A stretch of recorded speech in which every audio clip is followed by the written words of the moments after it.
ঘন ঘন ডাকে। দেখুন দুবার লিখেছেন, দাম দেহ বলি ঘন ঘন ডাকে।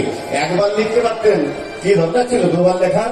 লিখতে পারতেন দাম দেহ বলি গোরা ঘন ঘন ডাকে। সেটি না লিখে লিখেছেন দাম দেহ বলি ঘন ঘন ডাকে। কেন না, দুরকম অর্থ আছে। কিরকম না, সর্বপ্রথম যে দাম দেহ, দান মানে কি? দান মানে উইদাউট কস্ট, বিনা বিনিময়ে কারো কিছু দেওয়া হচ্ছে দান। মানে আপনি কারো কিছু দেবেন, তার কাছে কিছু চাইবেন না, নেবেন না, সেটা তো দান। তাহলে দান মানে দেওয়া, আর দেহ মানে দাও।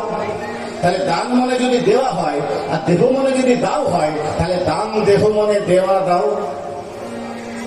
দেওয়া দাও, এটা কোনো মানে হলো না। তাহলে অন্য মানে আছে। অন্য মানে কি? অন্য অর্থ হলো, বাড়িতে যদি পুরনো বাংলা ডিকশনারি থাকে, আমাদের বর্তমানে পশ্চিমবঙ্গ সরকারের যে বাংলা ডিকশনারিটি চলছে, অতি নিকৃষ্ট মানের বাংলা ডিকশনারি। অনেক ভালো ভালো শব্দগুলোই নেই, খুঁজে দেখবেন অনেক ভালো শব্দ নেই। কিন্তু বাড়িতে যদি পুরনো বাংলা ডিকশনারি আছে থাকে, দেখবেন তাতে অনেক ভালো ভালো শব্দ আছে, যেগুলো অনেকে জানেই না। এই দান শব্দটা ওই পুরনো ডিকশনারিতে আছে।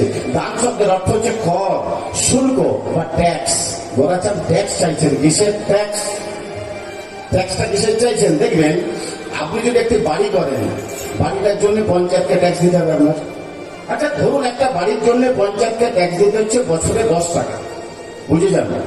আর একটা মানুষ যদি গড়ে মোটামুটি 50 বছর বাঁচে, তাহলে একটা জীবনে কত টাকা ট্যাক্স দিতে হচ্ছে? 50 গুণিত 10, 500 টাকা। 50 গুণিত 10, 500 টাকা। মহাপ্রভু বলেন, গো তোমরা 84 লক্ষ জমি অতিক্রম করে মানব জন্ম পেয়েছো, একবারও ট্যাক্স দাওনি, বরাবর ট্যাক্স ফাঁকি দিয়েছো। ওই 84 লক্ষ মানে ট্যাক্স দাও, তবে যাও। মানে 84 লক্ষ গণিত 500 কত হয়? এই হিসাব কি বলছি, কত হয়? 420 কোটি না 42 কোটি? হ্যাঁ, যাও একটা হবে 420 কোটি টাকা। এত টাকা কোথায় পাবো? এত টাকা আমরা তো রান্না করে খাই, আর মাঝে মধ্যে সুরধনীতে জল আনতে যাই। এত টাকা কোথা পাবো? টাকা ছাড়া অন্য কিছু দিলে হবে না? হবে। সেই জন্য তো অনেকবার বলা হয়েছে দান দেহ। দান মানে দেওয়া, আর দেহ মানে বলুন, হ্যাঁ শরীর।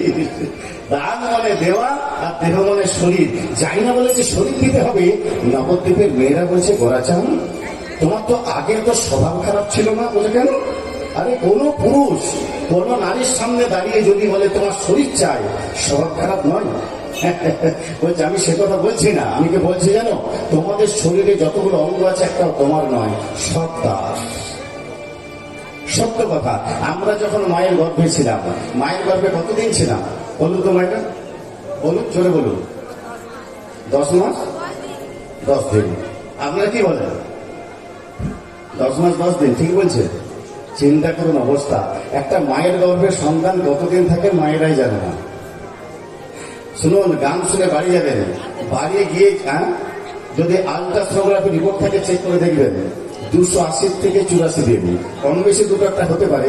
280 দিন মানে কত হচ্ছে? 30কে 30 দিয়ে ভাগ করুন, 3 9 27, 270 দিন মানে 9 মাস। 9 মাস 10 দিন। কিন্তু মায়েরা 10 মাস বলে কেন না, মায়েরা প্রথম মাসের যে 17 দিনটা ওটা 1 মাস ধরে নাই, এই জন্য মায়েদের হিসাবে ওটা 10 মাস হয়ে যায়। কিন্তু আসলে 9 মাস 10 দিন। কেমন ভাবে ছিলাম মায়ের গর্ভে বলুন? উপর থেকে পা, নিচের দিকে মাথা। একটা দেহতত্ত্ব গান আছে, হেটমুন্ডে ঊর্ধ্বপদে যে দেশে বাস করেছো, সেই না দেশের কথা এমন ভুলে গিয়েছো। উপর দিকে পা, নিচের দিকে মাথা করে 9 মাস 10 দিন ছিলাম। এখন যদি আমি আপনাদের বলি যে আমি যতক্ষণ গানটি করব, উপর দিকে পা করে নিচের দিকে মাথা করে থাকুন, পারবেন কেউ? তাই এবারে ভাবুন কত কষ্ট করেছি গর্ভে। শুধু তাই নয়, শরীরের কোন জায়গায় যদি চামড়া উঠে যায় বা কোনো জায়গায় যদি কেটে যায়, সেখানে যদি নুন ঝাল বা টক পাই, কি হবে? যারা করবে। আমরা যখন মায়ের গর্ভে ছিলাম 9 মাস পর্যন্ত চামড়াটা তৈরি হয়নি, মাংসপিণ্ড ছিল। আর তখন মা বেশি করে কি খেত? এই নুন ঝালার টক। আর এই নুন ঝাল টকটা বিনা চামড়ার শরীরে গিয়ে লাগতো। কত কষ্ট সহ্য করেছি। 7 মাস পর আর পাচ্ছি না, বাইরে আসার জন্য ছটফট করছি। এমন সময় ভগবান শ্রীকৃষ্ণ প্রবেশ করেছেন গর্ভে। শুনুন, জেনে রাখুন, যারা মা হয়েছেন প্রত্যেকের গর্ভে ভগবান প্রবেশ করেছেন। সেই জন্য দেবী পুরাণ লিখছে, কোন মায়ের গর্ভে কুদৃষ্টিতে তাকাতে নেই, মায়ের পেটের দিকে কুদৃষ্টিতে তাকাতে নেই। লাথি মারা তো অনেক দূরের কথা, কিন্তু বর্তমানে টিভি খুললে দেখা যায় অনেক রাজনৈতিক কারণে মায়েদের পেটে পর্যন্ত লাথি মারা হচ্ছে। পাপ কিন্তু বাপকে ছাড়ে না। আপনি ক্ষমতার লোভে অনেক কিছু করতে পারেন, কিন্তু পাপ পাপকে ছাড়ে না, ভগবানকে ছাড়ে না। আপনি তখন ছাড়, যখনই ধর্মের উপর আঘাত হয়েছে ভগবান চলে এসেছে, আপনি তো কোন ছাড়। প্রত্যেকটি মায়ের গর্ভে ভগবান প্রবেশ করেছেন। এই জন্য মেয়েদের এই পেটটাকে প্রণাম করা উচিত। মায়েদের পায়ে প্রণাম করার পর পেটে প্রণাম করা দরকার, বুঝেছেন তো?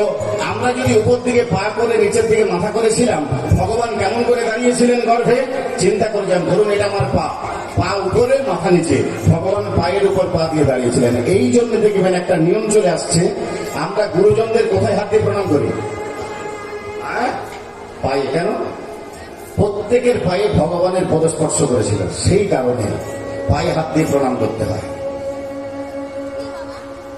ভগবান জিজ্ঞাসা করছেন, এই জীব, বাইরে যাওয়ার জন্য ছটফট করছিস, কি করবি? ওখানে গিয়ে হাত দেবো, পা দেবো, চোখ দেবো, মুখ দেবো, কান দেবো, এগুলো দিয়ে কি করবি? না বললে রাস্তা ছাড়বো না। আর তোকে যদি হাত দিই, পা দিই, চোখ দিই, মুখ দিই, কান দিই, তুই একটা শরীর পাবি, শরীরটার নাম হবে মানুষ। মানুষ হয়ে জন্মনে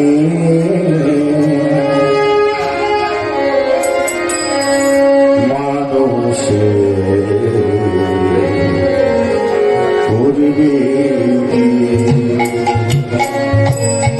মানুষ হয়ে জন্ম নিয়ে মানুষ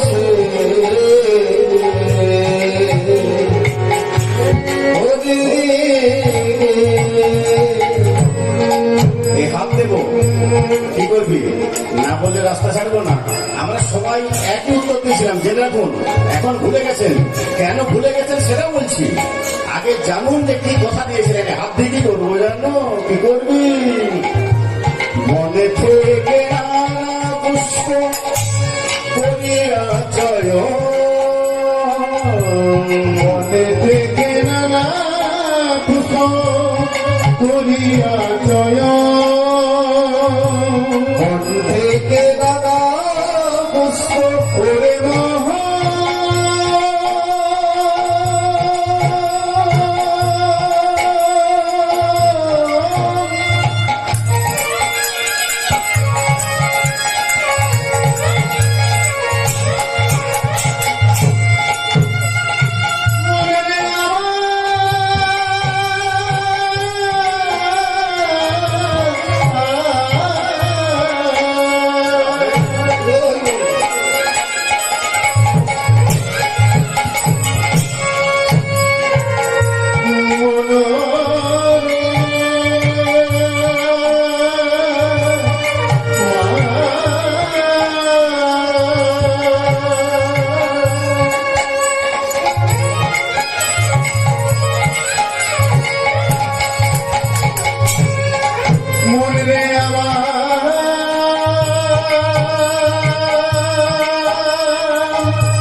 তোমারে চরণে পুষ্প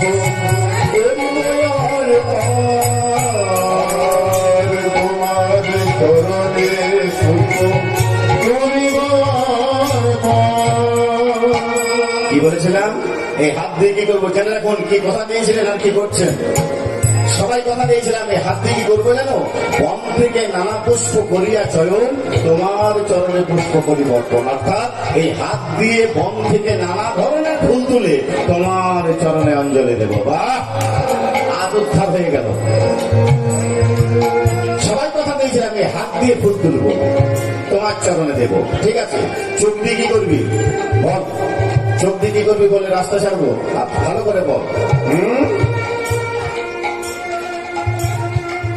চোখ দিয়ে কি করবো জানো? যুগের রূপ দর্শন করবো। পা দিয়ে কি করবি? তীর্থস্থান ভ্রমণ করবো। ভালো কথা, রাস্তা ছেড়ে দেবো। আর দুটো বল, কান দিয়ে কি করবি আর মুখ দিয়ে কি করবি?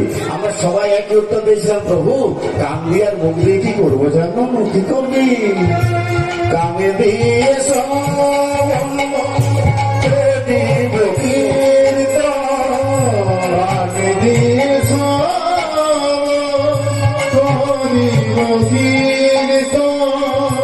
মুখ দিয়ে করিব নাম সংকীর্তন, মুখ দিয়ে করিব নাম সংকীর্তন। মানুষ হয়ে জন্মে মানুষ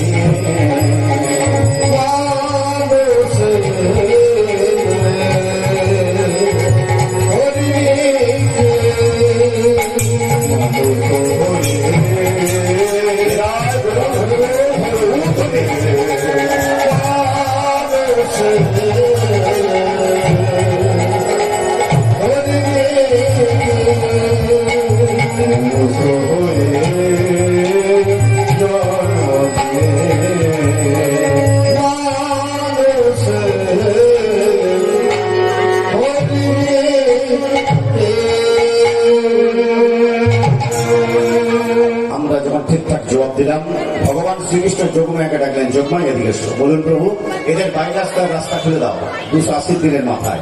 বুঝলেন? আমরা ভূমিষ্ঠ হলাম, আর যার না ভূমিষ্ঠ হলাম ও যোগমায়া আসলে খেলটা খেলে দিল কি, সবাইকে পরিয়ে দিল 3.5 পাক মায়ার মালা। যে 3.5 পাক মায়ার মালাটি 8টি ফিল দিয়ে তৈরি। কিরকম? যে যতই লম্বা, যে যতই বেটে হই না কেন, নিজের হাতে 3.5 হাতের বেশিও নয় আর কমও নয়। আর এই 3.5 হাত মায়ের মালাটি 8টি ফুল দিয়ে তৈরি। কি কি? জাতি, বিদ্যা, মোহ, রূপ, যৌবন, লজ্জা, ঘৃণা, ভয়। আর যাই না করিয়ে দিলেন 3.5 মায়ের মালা, ওই যে কথা দিয়েছিলাম এই করবো ওই করবো, ভুলিয়া গেলাম চিকনে কালা, ভুলিয়া গেলাম চিকনে কালা, ভুলিয়া গেলাম চিকনে কালা, ভুলিয়া গেলাম চিকনে কালা, গলে পড়ে মায়ার মালা, ভুলিয়া গেলাম চিকনে কালা, গলে পড়ে মায়ার মালা, ভুলিয়া গেলাম চিকনে কালা, গলে পড়ে মায়ার মালা, ভুলিয়া গেলাম চিকনে কালা।